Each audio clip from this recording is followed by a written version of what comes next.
मराठा आरक्षणासंदर्भात मंत्री छगन भुजबळ यांच्या भूमिकेबद्दल मुंबईत गेल्यावर आपण आणि मुख्यमंत्री एकनाथ शिंदे, उपमुख्यमंत्री देवेंद्र फडणवीस मिळून भुजबळांशी चर्चा करू असं उपमुख्यमंत्री अजित पवार यांनी सांगितले।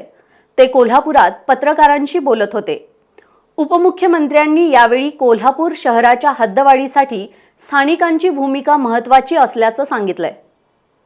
राज्याचे उपमुख्यमंत्री अजित पवार आज कोल्हापूर दौऱ्यावर आले होते। यावेळी त्यांनी जिल्हाधिकारी कार्यालयात आढावा बैठक घेतली। या बैठकीनंतर त्यांनी विविध विषयावर पत्रकारांशी संवाद साधला। उपमुख्यमंत्री पवार यांनी सकाळी लवकर गंगावेश तालमीत जाऊन आल्याचं यावेळी सांगितलं। कोल्हापूर शहरातील 3 तालमींना विशेष महत्त्व आहे। या तालमींच्या काही सूचना होत्या, त्यांना जी मदत करायची आहे ती करण्यात येणार असल्याचं त्यांनी सांगितलं। आज झालेल्या आढावा बैठकीत कोल्हापूरला जीएसटीचे पैसे कमी मिळत असल्याकडे महापालिकेच्या प्रशासक के मंजुलक्ष्मी यांनी लक्ष वेधल्याचं त्यांनी सांगितलं। मात्र जीएसटीचे अधिकचे पैसे कोल्हापूरला कसे मिळतील याबाबत मी मार्ग काढेन असं त्यांनी सांगितलं। शाहू मिलच्या जागेवर राजर्षी शाहू महाराजांचं स्मारक, कोल्हापूर कन्व्हेन्शन सेंटर, शेंडा पार्कमधील प्रशासकीय इमारत, रंकाळा संवर्धन यासाठी निधी देण्याबरोबरच श्री अंबाबाई मंदिर तीर्थक्षेत्र आराखडा राबवण्यासाठी काही कठोर निर्णय घ्यावे लागले तर त्याला तसंच शहराच्या हद्दवाढीला स्थानिकांचं सहकार्य गरजेचं असल्याचं उपमुख्यमंत्र्यांनी सांगितलं। आज मी त्यांना पुन्हा सांगितलं, जो प्रश्न स्थानिक लोकांशी संमती निगडीत असतो तो स्थानिकांनी सोडवायचा असतो। एकदा त्यांनी तो सोडवला की मग बाकीच्या बाबतीमध्ये तिथं काय करायचं, कसं करायचं, त्याचा नवीन डेव्हलपमेंट प्लॅन कसा करायचा, त्याच्यामध्ये काय काय गोष्टीचं अंतर्भाव झाला पाहिजे, त्याचा आपल्या लॉंग टर्म तुमच्या माझ्या कोल्हापूर नगरीला, शाहू नगरीला त्याचा फायदा होईल, अशा पद्धतीनं आपण करत असतो। शिवसेना खासदार संजय राऊत यांनी मुख्यमंत्र्यांनी मराठा समाजाला फसवल्याची टीका केली आहे।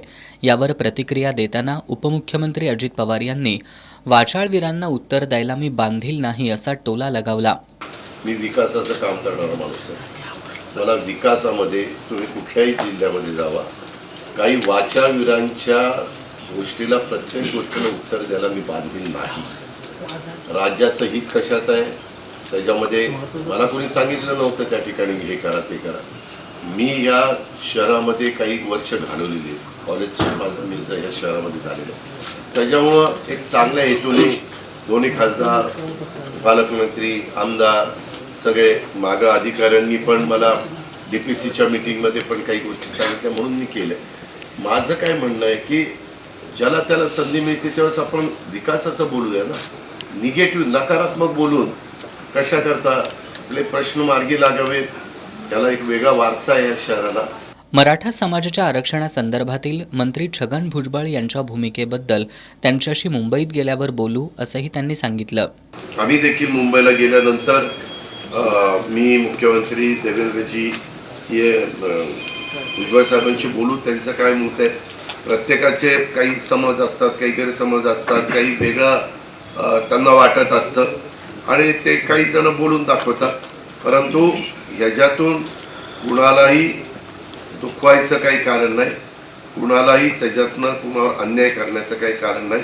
ही भूमिका काल देखील मुख्यमंत्री आणि मी एकत्र शंभूराज देसाईंच्या मुलाच्या लग्नाला होतो पाटणला, त्यावेळेस तिथंही माझं बोलणं झालं आणि आज दिवसभर झाल्यानंतर कार्यक्रम पार पाडल्यानंतर रात्री मी कोल्हापूरला मुंबईला मुक्कामाला जाणार आहे, उद्या तिथं बोलू। यावेळी जिल्ह्याचे पालकमंत्री हसन मुश्रीफ, खासदार संजय मंडलिक, खासदार धैर्यशील माने, आमदार राजेंद्र पाटील यड्रावकर, जिल्हाधिकारी राहुल रेखावार, महापालिकेच्या प्रशासक के मंजुलक्ष्मी, पोलीस अधीक्षक महेंद्र पंडित आदी उपस्थित होते।